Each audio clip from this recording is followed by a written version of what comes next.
भारत ने लास्ट 8 महीने में, सिर्फ 8 महीने में करीब करीब 10 के ऊपर ट्रेड डील साइन की है काफी देशों के साथ,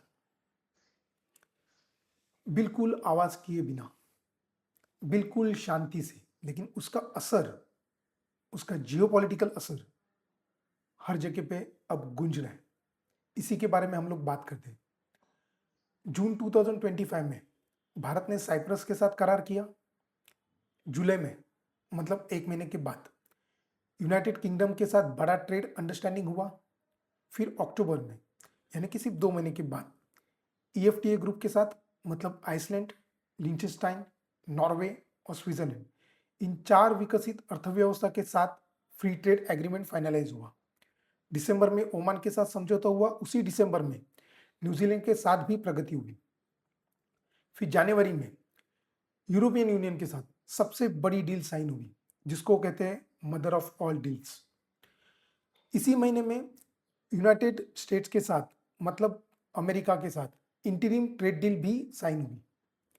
फरवरी में मलेशिया और ग्रीस के साथ समझौते हुए और ब्राजील और कनाडा के साथ हाई लेवल विजिट्स अगले 30 से 60 दिनों में प्रस्तावित है। ये सहयोग नहीं है, ये एक पैटर्न है जो भारत ने बनाया। मैं बताता हूं क्यों। आज भारत की जनसंख्या करीब करीब 140 करोड़ के आसपास है। उसकी नॉमिनल जीडीपी 3.7 ट्रिलियन डॉलर्स की है। यानी कि पीपीपी टर्म्स में अगर देखें तो ये दुनिया की सबसे बड़ी अर्थव्यवस्था है 3 में से, लगभग 13 ट्रिलियन डॉलर्स के इक्विवेलेंट। 2023-2024 में ग्रोथ रेट लगभग 7% रहा। यह दुनिया की सबसे तेजी से बढ़ने वाली मेजर इकोनॉमी भी कहलाती है। अब ये जितनी भी डील्स हो रही है, क्या ये सिर्फ ट्रेड है? नहीं, ये एक स्ट्रैटेजिक रिपोजिशनिंग है भारत के लिए। मैं आपको बताता हूँ कौन से देशों के साथ कौन सी और कैसी कैसी डील हुई है। जैसे कि ग्रीस के साथ डिफेंस कोऑपरेशन हुए, जिसमें 2026 के लिए bilateral military cooperation plan sign हुआ। दोनों देशों ने मेडिटेरियन सी में एंटी सबमरीन वॉरफेयर भी एक्सरसाइज किया और इंडिया ने पीना का रॉकेट सिस्टम भी ग्रीस को एक्सपोर्ट किया। और साथ ही साथ में ब्रह्मोस क्रूज मिसाइल पर भी चर्चा चल रही है, उसके एक्सपोर्ट के ऊपर भी डिस्कशन चल रही है।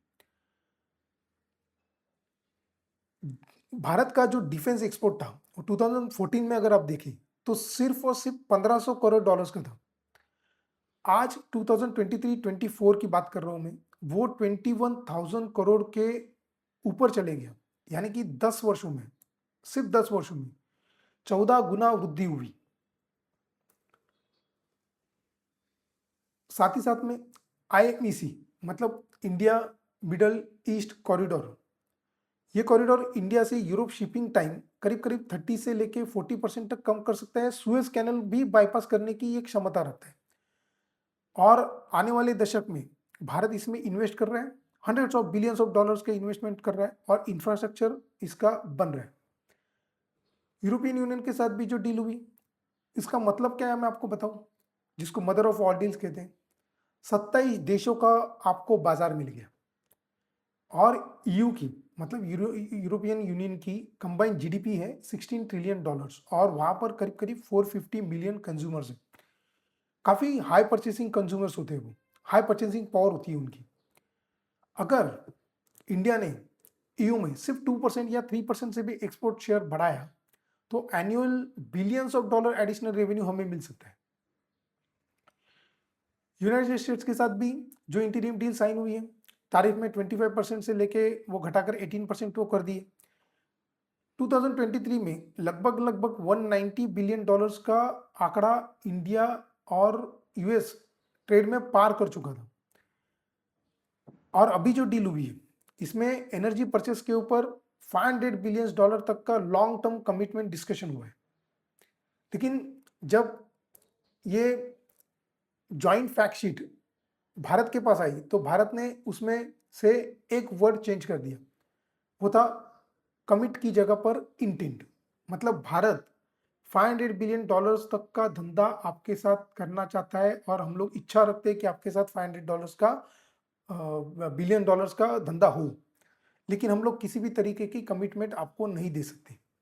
हम लोग कोशिश जरूर करेंगे। इसका मतलब भारत के ऊपर कोई बाइंडिंग ऑब्लिगेशन नहीं है, यानी कि भारत जितने भी ट्रेड डील्स कर रहा है वो अपने हिसाब से, अपने कन्वीनियंस के हिसाब से कर रहा है। इंडिया ने जब अमेरिका के साथ ये डील की तो अपने पल्सेस का सेक्टर भी पूरी तरीके से प्रोटेक्ट किया, एग्रीकल्चर अपना प्रोटेक्ट कर लिया, डिजिटल सर्विस टैक्स भी कायम रखा, यानी कि जो गूगल, मेटा, अमेजोन जैसी जो कंपनी यहाँ पर काम करती उनको भी यहाँ पर टैक्स तो देना ही पड़ेगा। ये हुआ अमेरिका के साथ। जो रशिया के साथ हम लोगों ने ट्रेड एग्रीमेंट्स किए वो तो बहुत पुराने हैं, हमारे उनके साथ रिलेशंस भी बहुत पुराने हैं। उनके पास हम लोग 2021 तक सिर्फ 2% ऑयल खरीदते थे, आज वो 35% से भी ऊपर हो चुका है। क्यों? क्योंकि हमें वहां से जो ऑयल मिल रहा था वो डिस्काउंटेड ऑयल मिल रहा था, हम लोगों ने खरीदना चालू कर दिया। अगर अमेरिका प्रेशर भी डालता है तो भी इंडिया अचानक से शिफ्ट नहीं कर सकता, क्योंकि energy import bills significantly jump हो सकते हैं। इंडिया रोज करीब करीब 5 मिलियन बैरल का ऑयल कंज्यूम करता है, उतनी उसकी खपत है, उतनी उसकी ज़रूरत है। अगर जैसे अमेरिका कहता है कि वेनेजुएला से आप ले लो, इससे अमेरिका को भी फायदा होगा, लेकिन वेनेजुएला से अगर लेते भी हैं तो भी शिपिंग कॉस्ट बढ़ जाएगा, इसीलिए अचानक से शिफ्ट करना थोड़ा सा मुश्किल लग रहा है। और भारत इस चीज़ को बिल्कुल भी मना कर देता है। आप अगर कनाडा के साथ रिलेशंस देखेंगे भारत के, तो मार्क कार्नी ने डावोस में मिडल पावर कोऑपरेशन पर जोर दिया, लेकिन भारत पहले से ही मल्टी अलाइनमेंट स्ट्रेटेजी फॉलो कर रहा है। इंडिया ने 2023 में जो G20 प्रेसिडेंसी होल्ड की थी उसकी थीम थी one world, one family, one future. G20 nation मतलब ये जो 20 देश है उनकी जीडीपी करीब करीब 85% का प्रतिनिधित्व करती है दुनिया का। उसका जो ग्लोबल ट्रेड है मतलब इन सिर्फ 20 देशों का, वो करीब करीब 75% शेयर रखता है। मतलब अगर दुनिया में 100% धंधा हो रहा है तो उसमें से 75% ट्रेड तो इन्हीं 20 कंट्रीज का है। वर्ल्ड पॉपुलेशन भी दुनिया का 60% सिर्फ ये G20 देशों का है। ऐसे देशों, ऐसे G20 का प्रेसिडेंसी भारत ने 2023 में होल्ड की थी। चाइना के साथ भी भारत के जो ट्रेड डील्स हुए या जो रिलेशंस है वो भी, इंडिया चाइना बॉर्डर टेंशन जो 2025 में बहुत हाई रही थी वो अभी काफ़ी हद तक उस सुधर चुकी है और बायलैटरल ट्रेड भी शुरू हो चुका है और वो बढ़ भी रहा है। मतलब भारत कहीं एक जगह पे नहीं देख रहा है, भारत हर जगह पे देख रहा है, भारत हर जगह पे अपने आप को ठीक कर रहा है, भारत हर जगह पे अपना धंधा अच्छा कर रहा है, अपना ट्रेड अच्छा कर रहा है। अगर हम लोग पूरा पिक्चर साथ में देखें तो भारत ने 10 साल में, एक साल में करीब करीब 10 से अधिक मेजर स्ट्रैटेजिक डील्स की। यूरोप का मार्केट भी आज भारत के लिए एक्सेसिबल है, यूएस के साथ भी रिकैलिब्रेशन हुआ है, मिडिल ईस्ट का भी कॉरिडोर हम लोगों ने बना लिया है, डिफेंस एक्सपोर्ट भी हम लोगों का सुधर के 14 गुना बढ़ चुका है, एनर्जी डाइवर्सिफिकेशन हम लोगों का पहले से ही था, अभी भी है, आगे भी रहेगा। एग्रीकल्चर हम लोगों ने अपने आप को, अपना जो एग्रीकल्चर है वो भी प्रोटेक्ट किया हुआ है। डिजिटल टैक्सेशन सॉवरेनिटी, यही मतलब जैसे गूगल, मेटा और इस तरीके की जो कंपनीज यहाँ पर काम करती है उनको भी यहाँ पर टैक्स तो देना ही पड़ेगा। तो ये कौन करता है मालूम है? ये सारी चीजें वही कर सकता है जो सुपर पावर हो, लेकिन भारत इसकी कोई घोषणा नहीं करते कि हम लोग सुपर पावर है या सुपर पावर बनने जा रहे हैं। लेकिन हम लोगों का जो राइज है वो बिल्कुल स्ट्रक्चर्ड है और बिल्कुल सुपर पावर बनने की फिरात में ही है।